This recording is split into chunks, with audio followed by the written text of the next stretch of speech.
Welcome to the second in the successful series of railway video magazines from RV Television. In the first part of this edition, we travel from the capital of Scotland to the capital of the Scottish Highlands, from Edinburgh to Inverness. The first of two steam features takes us to perhaps the most popular narrow-gauge railway in Wales, the Ffestiniog. Before our second steam feature, we go to Central Europe and the beautiful town of Luzern in central Switzerland. For the locomotive profile, it's back to Scotland, when Class 37 diesel locomotives operated on the Highland line to Kyle. Steam again as we look at the famous Brienz Rothorn Bahn, which climbs from the beautiful shore of the Lake of Brienz to the dizzy heights of the Rothorn summit. Finally, Volume 2 finishes with a journey up the beautiful Cander Valley in Switzerland in the cab of a BLS locomotive.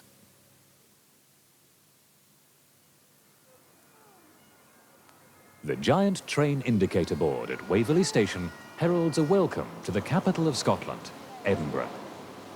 Here, the ancient castle, scene of so much Scottish history, looks out across a city with fine classical buildings, jealously guarding its reputation of beauty and elegance. Waverley Station, set below street level, is a busy interchange for rail routes both north and south.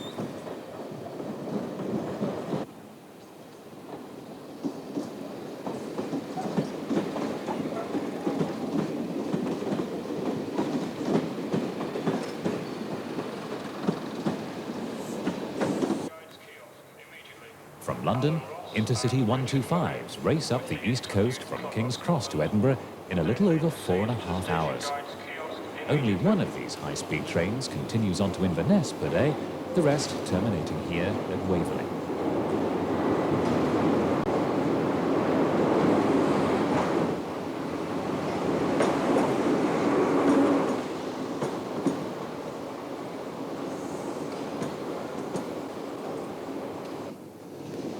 Beneath the monument to Queen Victoria, trains snake out to join the main lines to the Scottish Highlands.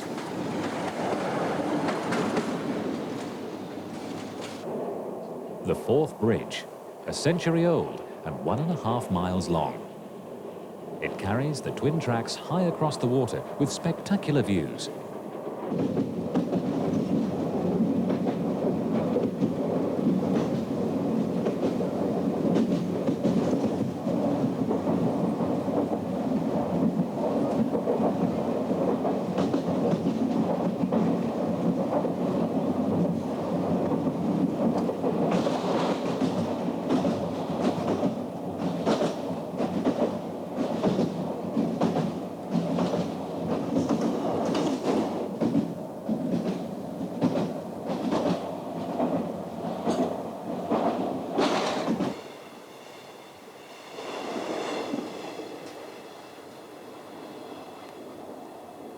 One of the most important stops is Perth, famous for its whisky bottling plant, which produces 350,000 bottles a day.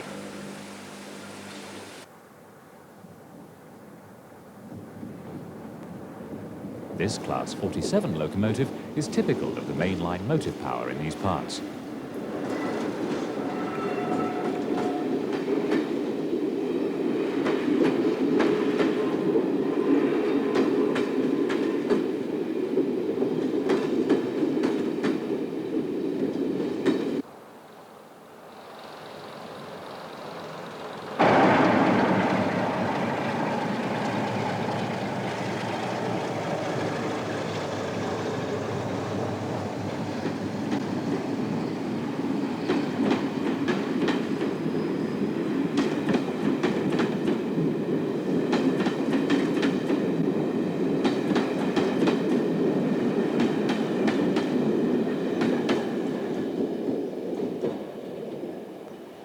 After a brief stop in Perth, Pitlochry beckons, with its beautiful station and typical Highland welcome.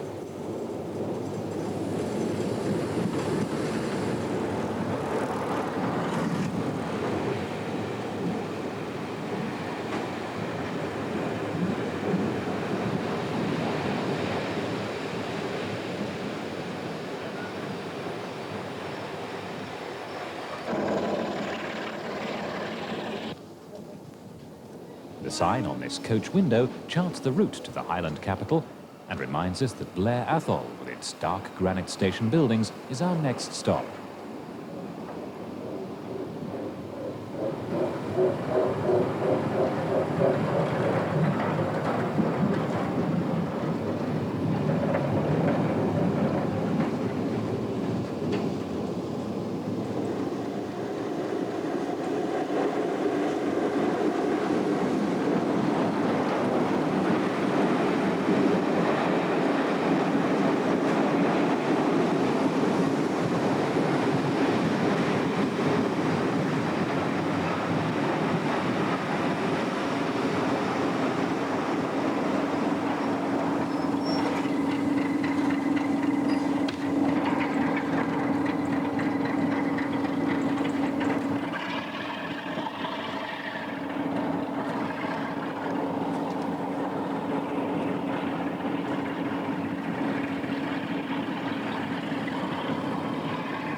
Blair Athol, the train sets out along Glengarry before facing a long, steep haul.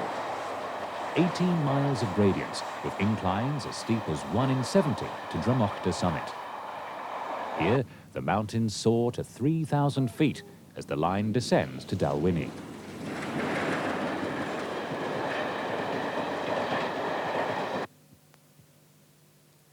Just over 1,000 feet above sea level, Dalwhinnie is a tiny community, and not all trains stop here. The morning our film crew arrived saw British Rail's first tests of the sprinter services in the Highlands, and at Dalwhinnie station, driver training was underway.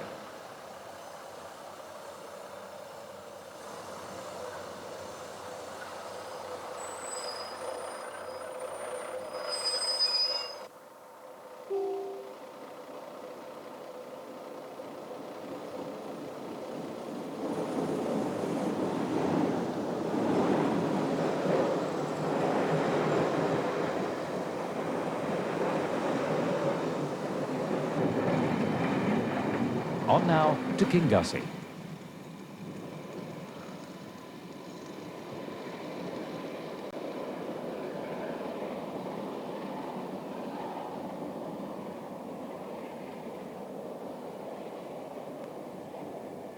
Before the railways came, they were appealing for people to live here, advertising for tradesmen, manufacturers and shopkeepers to settle. Then came the trains, and Kingussey developed into a thriving town. Here also, we get our first glimpse of one of the few remaining Class 37s in the area, still operating the mainline services.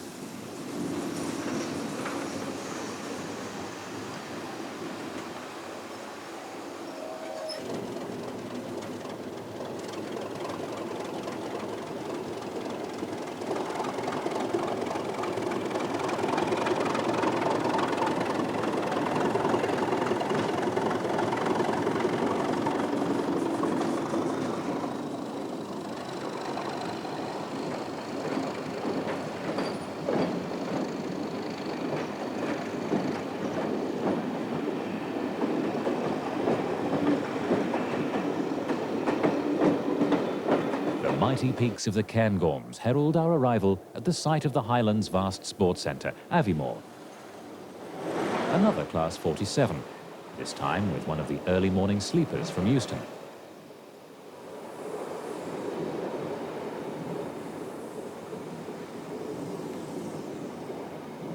The impressive scenery of the Cairngorms gives way to some engineering marvels.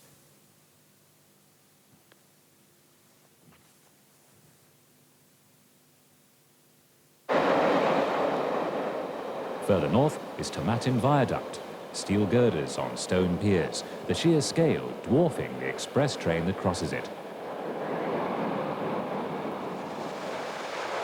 Culloden Viaduct, more than a third of a mile long, with 29 arches spanning the River Nairn. Next stop Inverness. From the air, the station layout is plain to see, a huge triangle.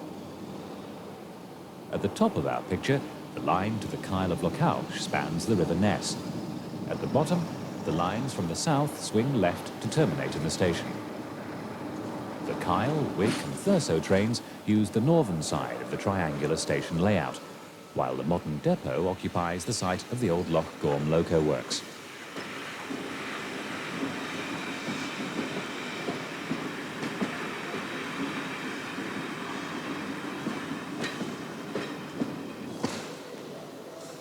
The station has been modernised and is well equipped. Electronic notice boards and computer visual display units inform passengers of all arrival and departure information.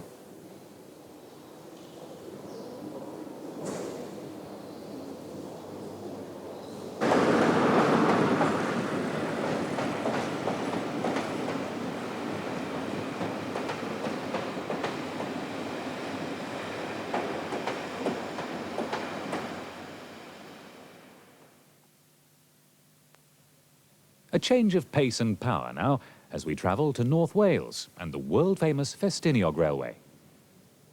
In Porthmadog Harbour, yachts lie at anchor beneath a clear blue skyline. The Welsh flag flies proudly outside the harbour station, the natural starting point of any trip on the Ffestiniog. The railway is more than proud of its long history, the first steam locomotives being introduced in October 1863. But it wasn't until 6 years later that George England built for the line the first example of Robert Fairley's double-bogie articulated locomotive, which features boilers back-to-back on a single frame. In trials held in 1870 before the Duke of Sutherland, these locomotives proved to have more than double the power of earlier engines. The pivoting system, introduced by the Fairley design, involved the use of flexible hoses to transmit the steam power to the two driving bogies. This flexibility allows the long, rigid frame and boilers to negotiate the sharply twisting tracks.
Seen here departing Porthmadog Station is Mountaineer, a 262 pannier tank locomotive constructed by the American Loco Company in Paterson, New Jersey in 1917 for service on the Western Front in World War I.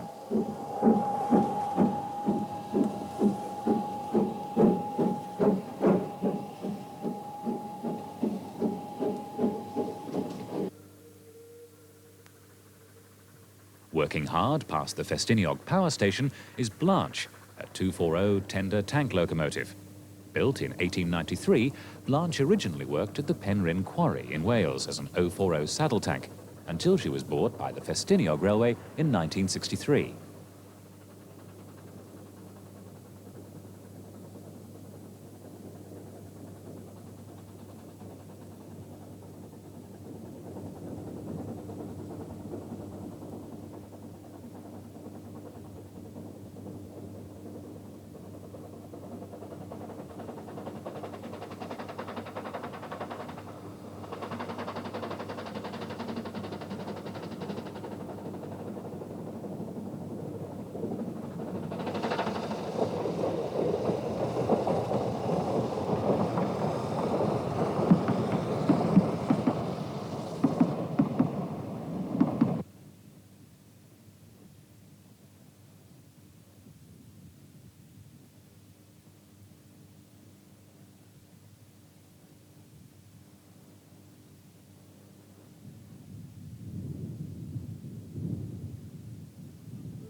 newly restored ferry, Merthin Emrys, was built at the railway's own workshops at Boston Lodge in 1879.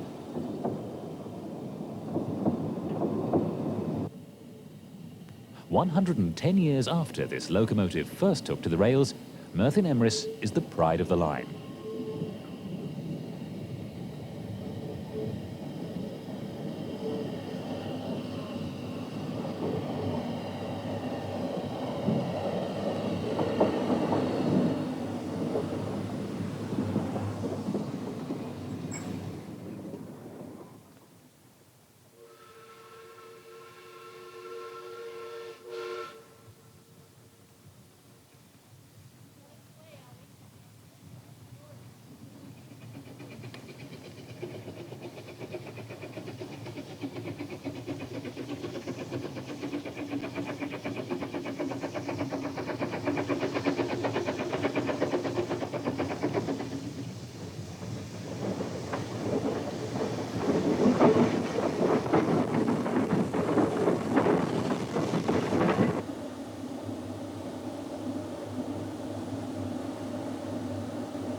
At the very heart of central Switzerland lies the beautiful historic town of Luzern. Standing on the shores of the Lake of the Four Forest Cantons, Luzern is the interchange point for many different forms of transport.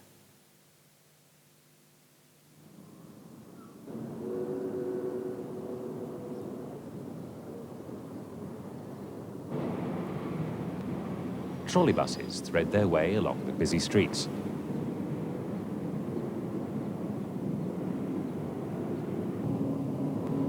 The railway station is currently undergoing massive rebuilding. Opposite is the waterborne arm of this integrated travel network, the lake steamers.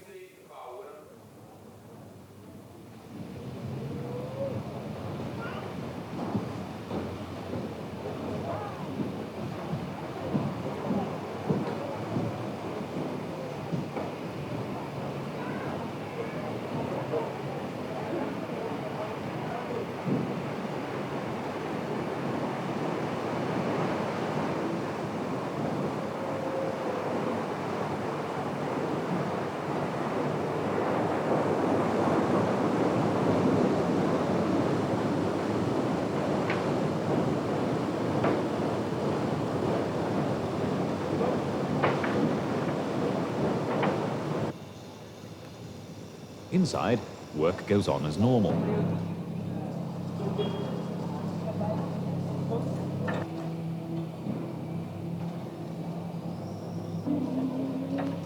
Luzern is a terminus serviced by several different railways and routes.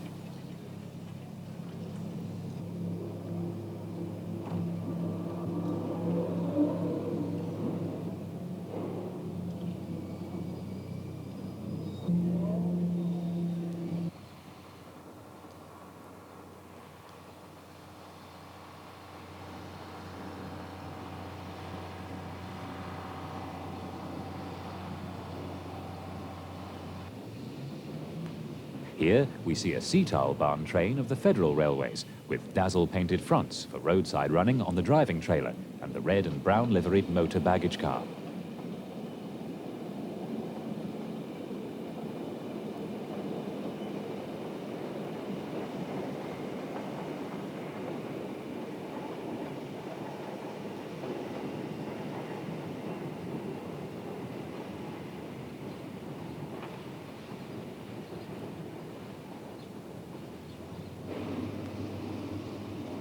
Trains from Bahn reverse in Luzern before continuing their journeys via the Gotthard Pass onto the Italian border at Chiasso. This intercity express, hauled by Federal Railways RE 442, is made up entirely of the red first class and blue second class German Federal Railways rolling stock.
Here too, the Brunig Railway, the Federal Railway's only meter gauge line, has the privilege of sharing all the facilities with its standard gauge partners.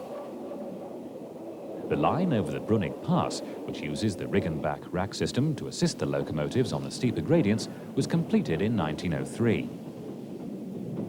Today, Class DEH 46s built in 1941 and 1942, but soon to be superseded, run regular services over this line, which terminates in Interlaken.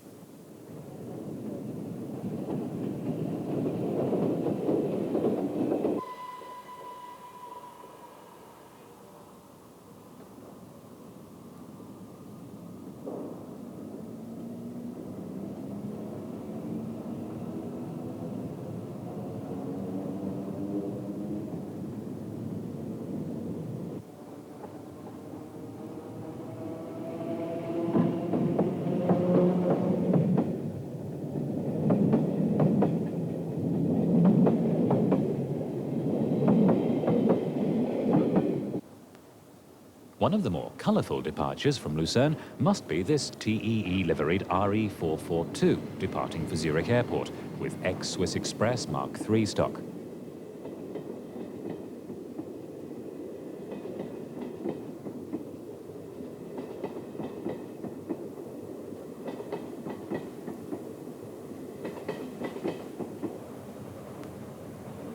Other visitors to Luzern are trains of the privately owned Southeastern Railways, or Südostbahn.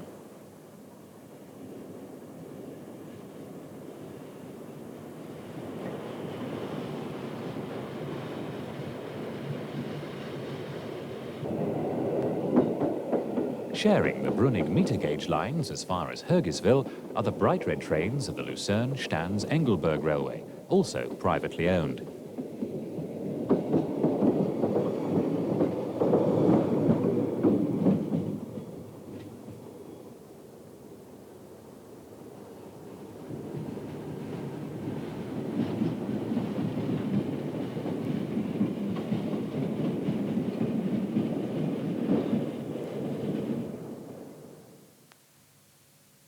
We end our visit to Luzern with a look at a diagrammatic layout of the station, which gives some idea of the complexity of the operations here.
Between 1960 and 1966, just over 300 English Electric Type 3s, later known as British Railways Class 37s, were built by the English Electric Company at the Vulcan Foundry.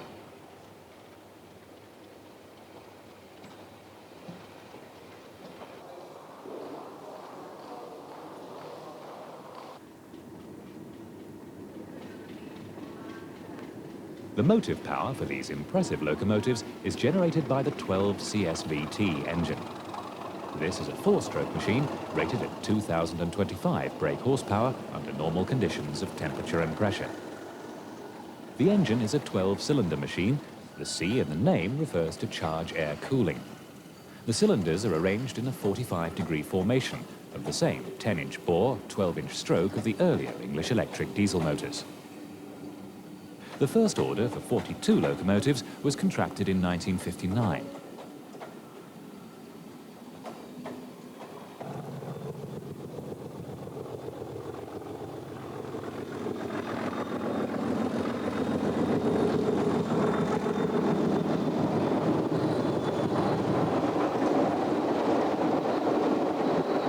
very first of the class, number D6700, was delivered from the Vulcan foundry to Doncaster in December 1960. Subsequent construction of the other 309 class members was more or less continuous until November 1965, when the last machine was delivered. The first route with which the Class 37s will always be associated is the East Anglian Main Line, to which the batch was sent. In 29 years of service, the class has visited almost every corner of mainland Britain and hauled virtually every type of train which runs on the British rail network.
Our camera crews captured these magnificent machines in action on the Highland line between Inverness and the Kyle of Lochalsh.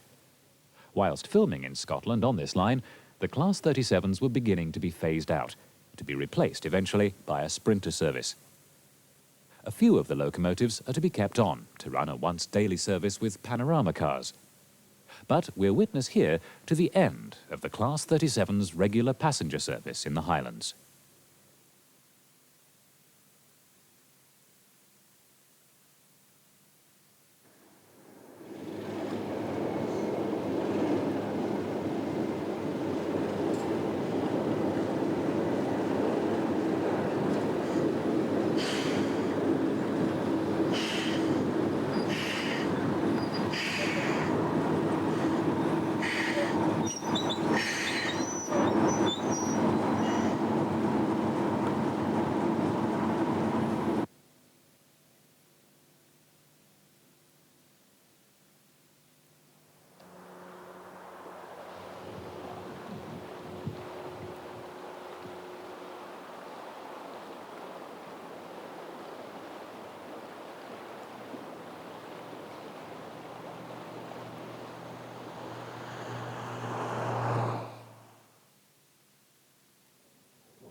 The Brienz Rothorn Bahn is the only remaining mountain railway service in Switzerland still operating steam locomotives on a regular basis.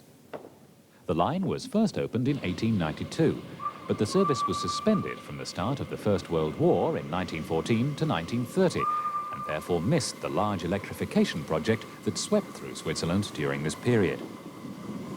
The Brienz Rothorn Bahn has 7 steam locomotives, the first batch of which, numbers 1 to 5, were built in 1891 and 1892 by the Swiss Locomotive and Machine Works. The most recently acquired steam locomotives were built in 1933 and 1936, again by SLM, and are numbered 6 and 7. 2 more are on order for delivery by 1991. 4 diesels assist when traffic is light or at peak periods. The locomotives run on an 80-centimetre gauge track and use the ABD system. Any railway lover will experience no small pleasure when he comes into sight of these distinctive steam locomotives, not only because of the unusual appearance, with their boilers sharply inclined downwards towards the chimney in order to keep the firebox crown covered with water on the steep gradients, but also because of their immaculate condition. Every visible part of each locomotive is burnished and shining in the sunlight. The sturdy little locomotives noisily push their 2-car loads of passengers up gradients as steep as 1 in 4 to a terminus on the Rothorn 1,681 metres above Brienz, the greatest difference in level surmounted by any Swiss rack and pinion railway.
First passing through lush meadows, the line then turns into the woods on the lower slopes of the mountain, through a buttress, to climb out of the darkness and into the station at Planau, halfway to the summit.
After filling the tanks to overflowing with water, the driver oils and polishes his locomotive.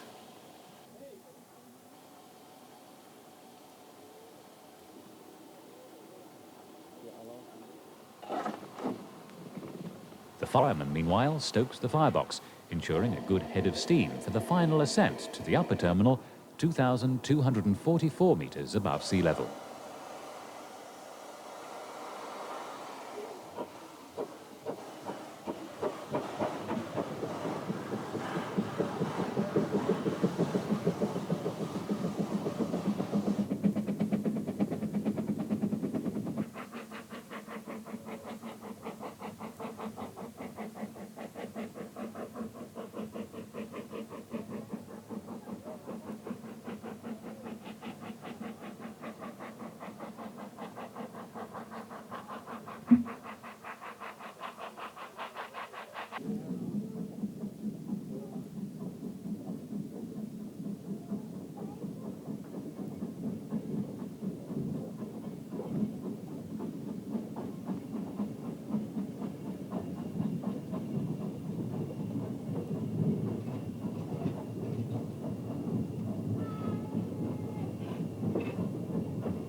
The glorious panorama is a handsome reward for this journey to the top of the Rothorn, with distant views to the ice fields of the high Alps of the Bernese Oberland.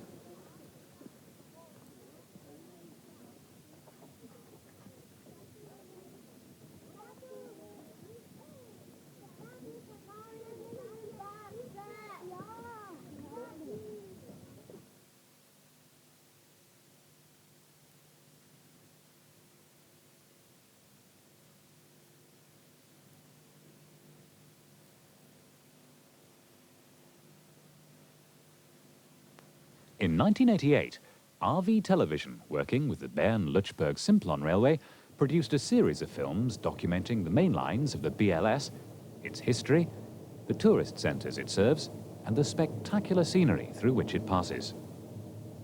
Our last feature in Railways Around Europe, Volume 2, shows a few highlights of a journey up the Kander Valley to Kandersteg, as seen from the driver's cab of a BLS express locomotive.